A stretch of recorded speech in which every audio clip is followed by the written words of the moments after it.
Y estamos finalizando una semana muy política en nuestro país. Recordemos que estuvo la votación en la Cámara de Diputados por la reforma tributaria, un revés para el gobierno. Bueno, vamos a hablar de eso. Por eso teníamos invitado, y lo tenemos de hecho aquí en nuestro estudio, a Jaime Sáez, diputado del Distrito 26, representante de RD, de Revolución Democrática. Gracias por estar acá, Jaime. Hola, Juan Osvaldo, ¿qué tal? Jaime, vayamos a lo que ha ocurrido durante esta semana en el Parlamento, precisamente. Ahí tú estuviste en la Cámara Baja como representante del Distrito 26 y con este revés que finalmente tuvo el gobierno porque no se aprobó la idea de este proyecto de reforma tributaria que era guiado por el propio ministro de Hacienda, el ministro Marcel, la ministra Uriarte, allí Lea Uriarte, como la ministra de la Presidencia, la que negocia justamente los votos. ¿Los pilló de sorpresa finalmente lo que ocurrió? Yo creo que sí, una sorpresa y más que un revés para el gobierno, yo creo que es un revés importante para el país. Esta reforma tributaria, Juan Osvaldo, está orientada principalmente a conseguir recursos permanentes para gastos que son permanentes. El país ha asumido algunos de esos gastos ya, de hecho algunos vienen de la administración del presidente Piñera, por ejemplo la PGU, la Pensión Garantizada Universal, que la crea el gobierno anterior, pero con una letra chica no menor, que es que no tenía financiamiento. Su financiamiento se ve año a año. Y en definitiva esa es una cuestión que así no es sostenible en el tiempo y por lo tanto la reforma tributaria, entre otros aspectos, está orientada a garantizar el financiamiento para la PGU, para la reforma de las pensiones que también estamos tramitando en el Congreso, para la extensión de la sala cuna universal, que de hecho se anunció una extensión el mismo día miércoles en el marco del Día Internacional de la Mujer, la sala cuna también para empresas donde no hayan mujeres necesariamente, donde hayan hombres que también puedan acceder a ese beneficio, pero eso implica recursos. Y el portazo que se le dio en la Cámara a esta reforma, en definitiva, es un portazo a todo el país, porque esta era una reforma, insisto, para darle sustentabilidad financiera, económica, a gastos que son permanentes, a políticas sociales que además son un consenso importante en toda la sociedad. Y que hoy día quedan un poco en el limbo porque no sabemos cómo vamos a poder apalancar esos recursos de cara al próximo año y a los siguientes también. Jaime, como diputado de gobierno, porque acá probablemente va a haber que negociar, una posibilidad es presentarlo recién en un año más, u otra es negociar precisamente para insistir en la Cámara Alta, en el Senado. ¿Qué no es transable de este proyecto, por ejemplo, desde tu punto de vista? ¿Cuáles son los puntos así, pero esenciales? Yo creo que son dos cuestiones fundamentales. La primera es el nivel de recaudación. Estamos hablando de poco más de 3 puntos del Producto Interno Bruto. Es una cantidad inconmensurable de dinero. Y creo que eso es importante de cautelar. El país, como le decía antes, ha asumido gastos que son permanentes y que no pueden estar sometidos al vaivén de una ley de presupuesto. Eso requiere un financiamiento constante y eso es lo responsable fiscalmente. Y creo que la segunda dimensión que es intransable es la agenda antielusión y antievasión. Hoy día, que pretende recaudar poco más de 1/3 de lo que plantea la reforma, se recauda precisamente con medidas que son de gestión, de fortalecimiento del servicio de impuestos internos, principalmente en cuanto a sus atribuciones de pesquisar y de pesquisar la evasión, de castigarla. Pero además la agenda antielusión pone o pretende poner a Chile al día con las recomendaciones de la OCDE, del Fondo Monetario Internacional, del Banco Mundial. No vamos a decir, Juan Osvaldo, que estamos hablando de organismos marxistas-leninistas. Estamos hablando de organismos internacionales a los cuales Chile ha adherido, en el caso del Banco Mundial y el FMI, organismos con los cuales estamos endeudados porque son organismos crediticios que habían recomendado a nuestro país avanzar en la profundización de una agenda antielusión y evasión que en definitiva nos separe de esta categoría bien odiosa que son los llamados paraísos fiscales, ¿no? Creo que esas dos dimensiones, la capacidad de recaudar y la capacidad de evitar la elusión y la evasión, y esto se lograba con la simplificación y la desintegración del sistema tributario, desde mi perspectiva son inclaudicables, y en ese esfuerzo hay que perseverar, ya sea a través del método de la insistencia a través del Senado o bien esperando un año más. Y el olfato, ¿qué te indica? Tú que estuviste ahí dentro de la Cámara, estuviste en este proceso que probablemente fue bastante tenso, ¿qué ocurrió finalmente? ¿Por qué pasó lo que pasó?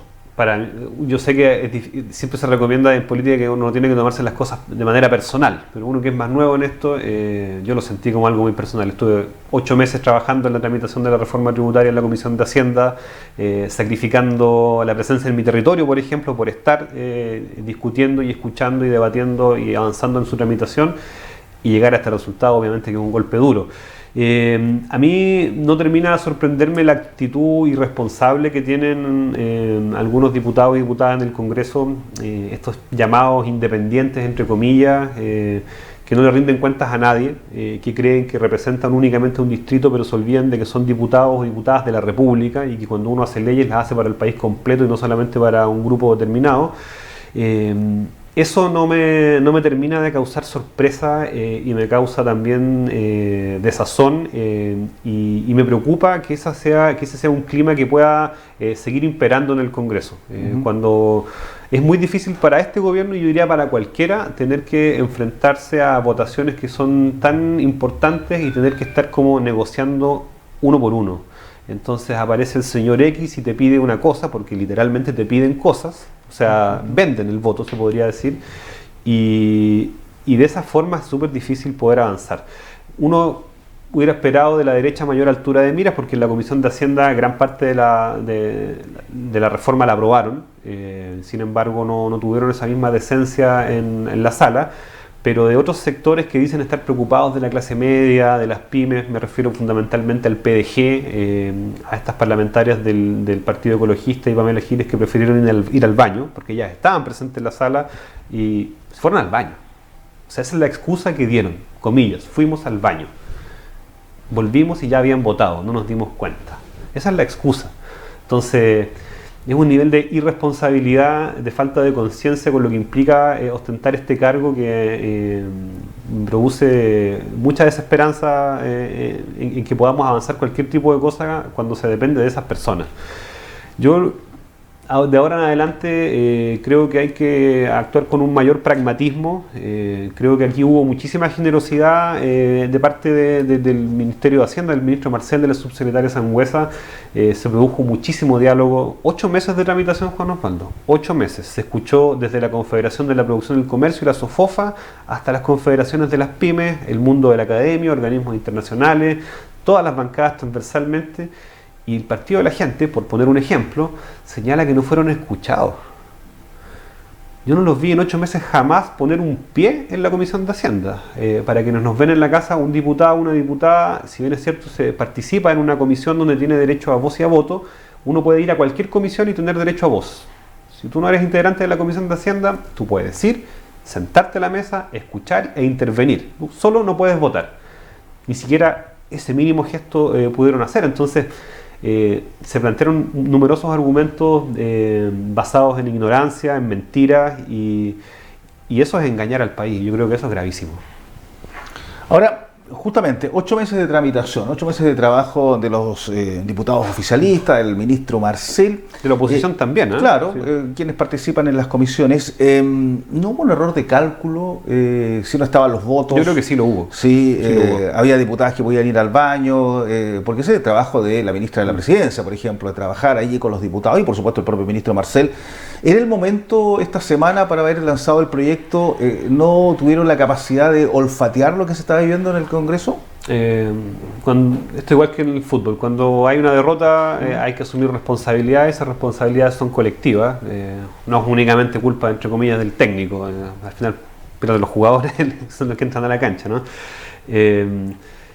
Si la reforma se aprobaba, yo creo que nadie estaría hablando de que era el momento, si era o no era el momento adecuado, de que era 8M, hubiera pasado a segundo plano. Como se perdió, se buscan explicaciones y yo creo que indudablemente hay responsabilidades en cuanto a... Es que es lógico que se busquen explicaciones. Absolutamente, sí. Y explicaciones razonables, digamos, y yo creo que hubo errores de cálculo, creo que... Y errores de cálculo, pero también cuando los parlamentarios obedecemos, en mi caso, a un proyecto colectivo y cuando mi partido, mi coalición me dicen así vamos a votar, así se vota y así se respeta y eso pasa pasa en las colectividades serias, también pasa en la oposición. En la oposición la derecha dijo que iba a votar en contra, votó en contra. Pero cuando tienes a gente que ocupa su espacio minoritario para negociar cosas para sí mismo, es súper difícil, porque te dicen que sí a las 10 de la mañana, un cuarto para las 11 lo están pensando, a las 11:30 te dicen que no, a las 12 te dicen que sí, y finalmente terminan votando en contra o ausentándose. Entonces, si bien es cierto, creo que hay responsabilidades de Sexpress, de Hacienda, en términos de ir ponderando cómo está la votación. Hoy día yo creo que eso le podría haber pasado a este gobierno, al anterior y al de antes también. Así como están las cosas en el Congreso, la lección principal es que no hay que dar nada por sentado y que ninguna negociación está terminada hasta que se ilumine el tablero y se muestre la votación. Claro, porque han salido todo tipo de teorías, incluso del propio gobierno. Alguna ministra dijo por allí que hasta por la presencia de Piñera en la última semana o 2 semanas había influido de alguna manera para lo que fue la... O sea, expresidente Piñera debe tener algún liderazgo sobre su sector, pero yo de la derecha no espero nada. De aquellos sectores que se denominan de centro y que dicen estar de parte de la gente, uno esperaría un poco más de decencia y de altura de miras, y no la tuvieron. Y ni siquiera a esta altura de decencia, capacidad de trabajo, de estudiar los temas, de ser un poquito más analíticos, y ni siquiera eso son capaces de mostrar. Diputado, ¿y cómo está la región de los lagos? A propósito de que se está cumpliendo un año ya de gobierno, de que asumiese el presidente Boric. Acá tenemos la delegada presidencial, Giovanna Moreira, del Partido Liberal, del partido del otro diputado acá oficialista, que es Alejandro Bernales. Y luego, claro, hay varios ministerios con sus propios seremis, hombres y mujeres, que representan a diferentes colectividades. A la época de los balances, ¿cómo crees que ha sido el trabajo del gobierno, del Ejecutivo acá en la región, y la relación también con ustedes, con los parlamentarios? Y creo que es un trabajo que evidentemente ha ido de menos a más. Es una región que en sus cifras de empleo, de seguridad, en general, las cifras grandes, gruesas, muestran una buena evolución. Ahora, cuando uno se acerca, hace un zoom y analiza con más detenimiento algunas situaciones, yo creo que hay un espacio de mejora importante, muy, muy importante todavía por cubrir. Eso tiene que ver también con el aprendizaje propio de las autoridades en el ejercicio de sus cargos, tiene que ver con que muchos servicios públicos que son determinantes para la ejecución tanto presupuestaria como también para acercar las políticas públicas a la ciudadanía no estaban con sus cargos titulares. Es bien icónico lo que ocurría en Cercotec, donde teníamos a un ex candidato a diputado de la UDI que se levantaba, tuiteaba contra el gobierno y luego se iba a trabajar, el señor Santana. Entonces, en la medida que esos cambios se fueron produciendo también y que fue entrando gente, en su gran mayoría además, y vale mencionarlo, por alta dirección pública, pero con un compromiso con esta administración, más allá de un partido determinado, un compromiso con el gobierno que te está contratando para llevar adelante una función, ha habido una mejora. Eso se nota en el ámbito económico, se nota en trabajo, se nota en lo vinculado a medio ambiente también. La SMA, por ejemplo, que yo en medio ambiente tengo una vinculación mayor porque buena parte de mi base social y electoral viene del mundo medioambiental, y es donde había mayor desesperanza al principio, y eso ha ido mejorando en el tiempo. Creo que hay autoridades regionales que no han estado tampoco a la altura, y que seguramente eso será parte de las evaluaciones que ya están realizadas. O sea, ¿se deben hacer cambios en el gabinete regional? Sí, absolutamente. Van a haber cambios en el gabinete regional, y está bien que así sea. Si ocurre a nivel nacional, ¿por qué no tendría que ocurrir a nivel regional? Como le decía, hay autoridades desde la delegada hacia abajo que en gran parte han venido haciendo un buen trabajo con un espacio y que tienen un espacio de mejora todavía. Hay una gobernanza que yo creo que está en buenos términos. Yo, al menos, la relación que tengo tanto con la delegada como con otras autoridades regionales es buena, más que buena, diría yo. ¿Es positiva la evaluación de la delegada? Yo creo que sí, es una evaluación positiva. Creo que ha tenido un rol por ejemplo, en materia de seguridad firme, donde también las cifras la acompañan y avalan la buena gestión. Y todavía tiene, yo creo, que un amplio margen por crecer. Y en otras carteras más sectoriales, yo creo que en algunos lo han hecho muy bien, otros más o menos, y otros que lamentablemente no han podido por distintas circunstancias. ¿Qué áreas echas de menos o qué áreas sientes que han estado al debe, por ejemplo? Sin nombrar personas, pero varias que a lo mejor pudieran tener un mejor relacionamiento con la comunidad, con el mundo parlamentario, o que no han podido ejecutar efectivamente. Me parece que medio ambiente, bienes nacionales, desarrollo social, por nombrar alguna, justicia, son carteras que podrían tener un espacio de mejora todavía, ya sea con las actuales autoridades o con futuras autoridades. Creo que en la medida que también en el cambio de gabinete a nivel nacional se concrete, las nuevas autoridades tendrán que entregar los lineamientos para sus secretarios o secretarias regionales para que haya mejoras en la gestión. Y a un año también prácticamente de haber asumido como parlamentario la relación con los demás, con aquellos que tienen un poco más de experiencia, como el caso de Alejandro Bernales, por ejemplo, otros que también son nuevos, pero que también están ahí generando políticas públicas en el área de la centroizquierda. Por ejemplo, Tito Ulloa, etcétera. Con Tito Ulloa, Alejandro Bernales, Héctor Barría, que no es así como formalmente el oficialismo, pero es un aliado importante. Creo que tenemos una muy buena relación de cordialidad, de respeto. Hubo un momento particular de fines del año pasado relacionado a temas pesqueros donde los parlamentarios de esta región nos pusimos de acuerdo transversalmente, no solo de gobierno, y logramos defender los intereses de la región de los lagos. Creo que eso fue un hito importante. Así que yo creo que es una relación de cordialidad que siempre puede mejorar. Pero estos dos mundos, estos dos conglomerados que hoy día tiene el gobierno en la región, ¿cómo?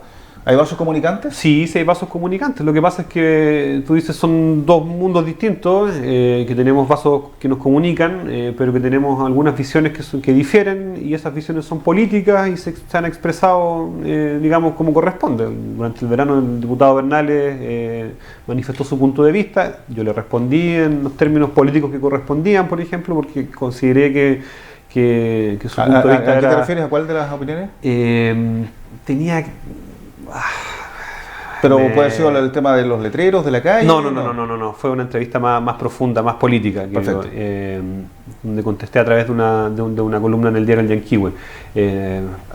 Pasó ya el tiempo, pero son situaciones que quedan ahí y son diferencias políticas que se expresan, creo yo, respetuosamente en el ámbito de las ideas. Y en el trabajo legislativo y de apoyo al gobierno estamos, yo creo que absolutamente cuadrados. Claro, y a propósito de lo mismo, como RD, como Revolución Democrática, ¿ustedes están conformes con la cantidad de representantes en el gabinete regional que tienen o en la región de los lagos, dentro de este conglomerado? Sí, o sea, yo creo que no ha sido un tema de conversación en los espacios orgánicos de nuestro partido, definir más cargo, cosas por el estilo. Yo creo que la gente de Revolución Democrática que está en el gobierno lo está haciendo bien. La Seremi Salas en Agricultura, Daniela Carbacho en Educación ha tenido un rol destacadísimo, Pablo Yost me consta que ha dado la vida prácticamente en la cartera de transporte, y los directores de servicio que son de nuestro partido, ahora se sumó el director del Hospital de Puerto Montt también, son profesionales de excelencia que están haciendo un buen trabajo, y nosotros en ese sentido estamos conformes con el rol que estamos teniendo hoy día. Entendemos que eso podría eventualmente reconfigurarse en función de los equilibrios políticos que tengan que manifestarse, pero eso abrir ese flanco hoy día es especular únicamente. Claro, y ya para cerrar, diputado Sáez, ¿qué le gustaría que ejecutara el gobierno en la región durante este año, ya en el segundo año de gobierno? Porque todo el mundo, y que el primero es de instalación, mucha gente no venía del mundo político, por lo tanto hay un tema de aprendizaje también, desde lo más básico hasta lo que significa la administración pública, que es siempre compleja en lo burocrático. Eso ya pasó, ya la instalación fue. ¿Qué esperarías para cómo instalar como tema de la región? Yo creo que es tremendamente relevante dar una mayor discusión en cuanto a políticas de infraestructura para nuestra región, en varias áreas. Vivienda es una de ellas, donde hay un compromiso del gobierno, pero eso tiene que tener un correlato, digamos, a nivel local de gestión. No solo desde la Seremía de Vivienda, el Serviu, también desde las contrapartes que son los municipios, donde muchas veces, y lo vimos, ocurrió durante esta semana en Chonchi, donde hay gente que tiene subsidios rurales aprobados hace ya bastantes años y que tuvieron que tomarse la calle porque el municipio no ha sido capaz en 4 o 5 años de generar el proyecto habitacional. Entonces, para avanzar en vivienda son varias patas las que tienen que equilibrarse. Creo que también es tremendamente importante, Juan Osvaldo, que demos una discusión en serio, en conjunto también con el gobierno regional, en materia de planes maestros de aguas lluvias y construcción de colectores y toda la ampliación de red de alcantarillado. Durante estos días me junté con la plana directiva de SAL, donde pude conocer un poco el estado del arte de esta empresa y sus proyecciones a futuro, y también los déficits. Algunos son responsabilidad de la sanitaria, otros muchos responden a cuestiones de infraestructura, y ahí hay algunos desafíos también normativos. Los colectores de aguas lluvias se construyen, pero después nadie se hace cargo del mantenimiento, por ejemplo.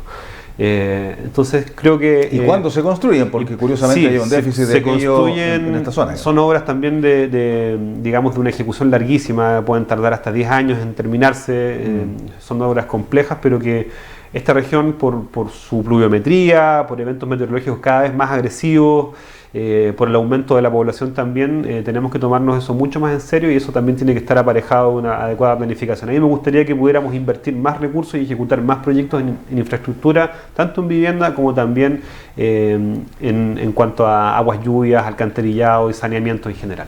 Y lo último, comunicacionalmente, varios medios han planteado, a propósito de estos balances que se hacen cuando cumple un año cualquier gobierno, la ausencia de un relato, o que el relato ha ido avanzando, retrocediendo, que el gobierno le falta un relato, ya sea a nivel macro como también en las regiones. Ya hablemos de esta región, por ejemplo. Comunicacionalmente, ¿cómo la sientes en términos de colocar temas sobre la mesa? Yo creo que el relato antes era como mucho más estático, entonces quizás algunos analistas consideran que el gobierno tiene que llegar el día 1 con un relato y al cabo del año 4 tiene que ser el mismo. Y las cosas han cambiado, y eso pasó en Bachelet 2, pasó en Piñera 2, y nos pasa a nosotros. Incluso en el gobierno de Piñera 1 yo recuerdo claramente cómo Pablo Longueira se quejaba de que su gobierno no tenía un relato adecuado. Efectivamente yo creo que hay que encontrar las maneras de establecer una narrativa que sea mucho más entendible y comprensible, y que la gente se la apropie, no solo que la comprenda, sino que la sintamos como propia. Creo que midiendo un poco las reacciones a la derrota que tuvimos con la reforma tributaria, ahí hay un relato. La ciudadanía ha entendido que finalmente se ha votado en contra de ellos, y mayoritariamente las reacciones negativas han ido hacia quienes votaron en contra y hacia quienes se ausentaron. Lo que está ocurriendo con las ISAPRES también, que a propósito de eso ayer sacan un comunicado diciendo que poco menos que se les está poniendo la lápida sin hacerse cargo de nada respecto a su responsabilidad en un modelo de negocio que viene haciendo aguas hace por lo menos 4 o 5 años. Entonces yo creo que el relato apunta, o debería apuntar, a ponernos del lado de la ciudadanía, del lado de quienes más necesitan el apoyo del Estado y también de los privados, y contrario a definitivamente quienes quieren perpetuar una cultura de los abusos y a quienes lucran y han hecho del abuso un modelo de negocio. Creo que eso es relevante de ir destacando, y ese es como el adversario a quien deberíamos estar apuntando también en la narrativa. Perfecto. Hasta una próxima oportunidad, diputado. Que esté muy bien.